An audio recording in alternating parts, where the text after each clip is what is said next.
विवाह मसीह और कलीसिया मतलब विश्वासी रिश्ते का प्रतीक है। परमेश्वर चाहता तो आदम को कई पत्नियां दे सकता था, लेकिन उसने जानबूझकर एक ही पत्नी का डिजाइन चुना, केवल एक के लिए एक ही साथी। उत्पत्ति से ही यह निश्चित किया गया कि एक पुरुष के लिए एक स्त्री और एक स्त्री के लिए एक पुरुष हो। इसलिए कहा, इस कारण मनुष्य अपने माता पिता को छोड़कर अपनी पत्नी से मिला रहेगा और वे दोनों एक तन होंगे। इफिसियों 5:31। इसलिए वे अब दो नहीं परंतु एक तन हैं। इस कारण जिसे परमेश्वर ने जोड़ा है उसे मनुष्य अलग न करे।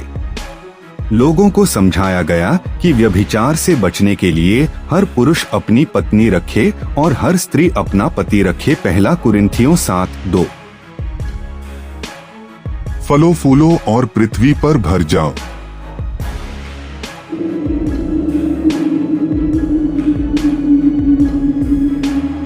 मनुष्य में सेक्स यौन संबंध की इच्छा परमेश्वर ने ही डाली है, लेकिन उसने सीमा भी दी, विवाह। शैतान का पाप का बीज जो मनुष्य में है उस इच्छा का गलत फायदा उठाता है और मनुष्य से पाप करवाता है, क्योंकि विवाह केवल एक समझौता नहीं बल्कि परमेश्वर के सामने पवित्र बंधन है।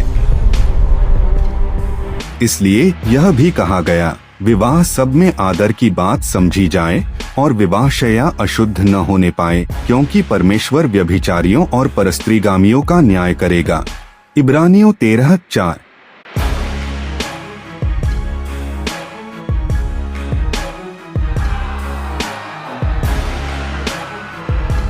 परमेश्वर की इच्छा यह थी कि लोग केवल बाहर से नहीं बल्कि भीतर से भी शुद्ध रहें। लिखा है, क्योंकि परमेश्वर की यही इच्छा है कि तुम पवित्र बनो, अर्थात व्यभिचार से बचे रहो, और तुम में से हर एक अपनी पत्नी को पवित्रता और आदर के साथ रखना जाने। 1 थिस्सलुनीकियों 4। स्त्री हो या पुरुष किसी दूसरे व्यक्ति के साथ अपना तन और मन नहीं बांटना चाहिए, शादी से पहले और शादी के बाद भी।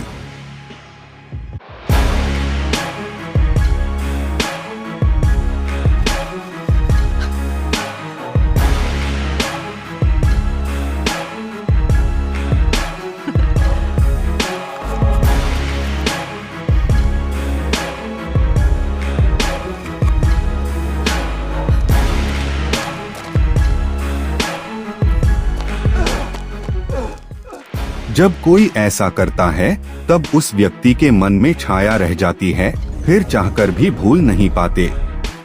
इससे शादी में दिक्कतें आती हैं, जो प्यार एक दूसरे को देना चाहिए वो नहीं दे पाते।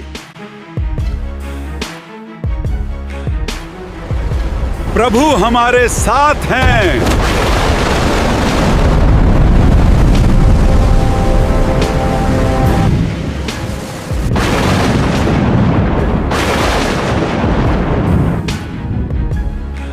यहोवा ने मूसा से कहा, अपने दाख की बारी में 2 प्रकार का बीज न बोना।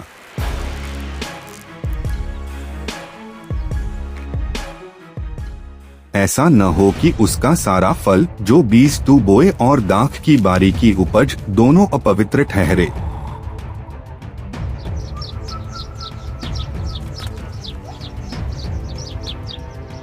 मिलावटी। अगर परमेश्वर खेती और पौधों की पवित्रता के बारे में कहते हैं तो स्त्री और पुरुष की पवित्रता उनसे कहीं अधिक मूल्यवान है।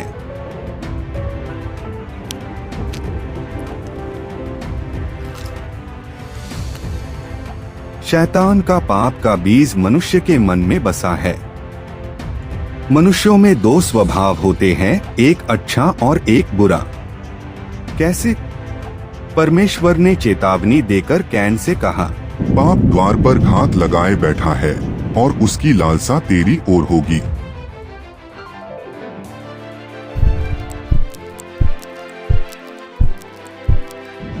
परंतु तुझे उस पर प्रभुता करनी है।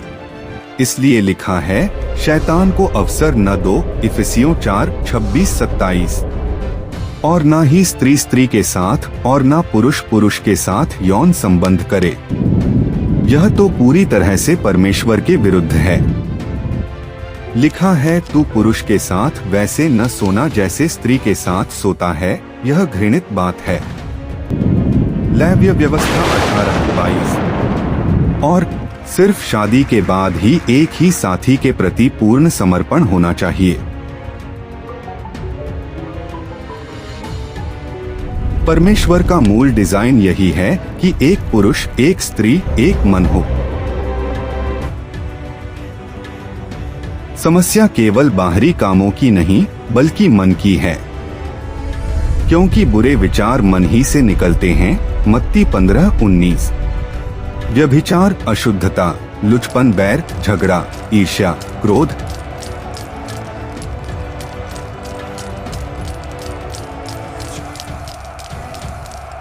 और चेतावनी दी गई कि ऐसे काम करने वाले परमेश्वर के राज्य के वारिस न होंगे। गलातियों 5:19-21। इसलिए पाप तुम्हारे नश्वर शरीर में राज्य न करे कि तुम उसकी अभिलाषाओं के अधीन रहो। अपने आप को परमेश्वर को सौंपो, मतलब प्रभु यीशु को समर्पण करो। रोमियो 6:12-13। और आत्मा के अनुसार चलो तो तुम शरीर की लालसा किसी रीति से पूरी न करोगे। गलातियों 5:16। क्योंकि तुम्हारा शरीर पवित्र आत्मा का मंदिर है। पहला कुरिन्थियों 6:19। कोई भी पाप केवल बाहरी काम से नहीं, मन की इच्छा से शुरू होता है। प्रभु यीशु ने कहा, तुम सुन चुके हो कि कहा गया था, व्यभिचार न करना। परंतु मैं तुमसे यह कहता हूँ कि जो कोई किसी स्त्री पर कुदृष्टि डाले कि उससे वासना करे, वह अपने मन में उससे व्यभिचार कर चुका। जो मनुष्य कहता है, मुझ में पाप नहीं है, या मैंने कभी पाप नहीं किया, वह अपने आप को धोखा देता है और उसमें सत्य है ही नहीं। जो कोई अपने पाप को मानने से इनकार करता है, वह परमेश्वर की सच्चाई को ठुकराता है।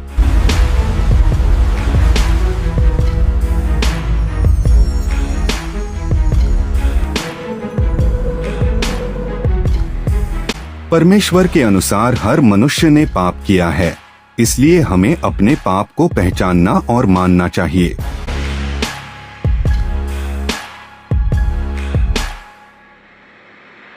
जो कोई व्यक्ति अपने पापों को स्वीकार करता है, तब परमेश्वर यीशु के लहू के द्वारा क्षमा और शुद्ध करता है।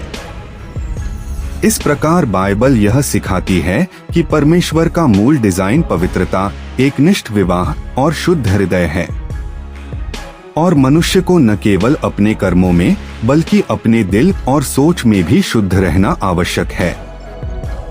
पाप करने से आज तक कोई बच नहीं पाया, इसलिए सबको परमेश्वर से क्षमा की जरूरत है।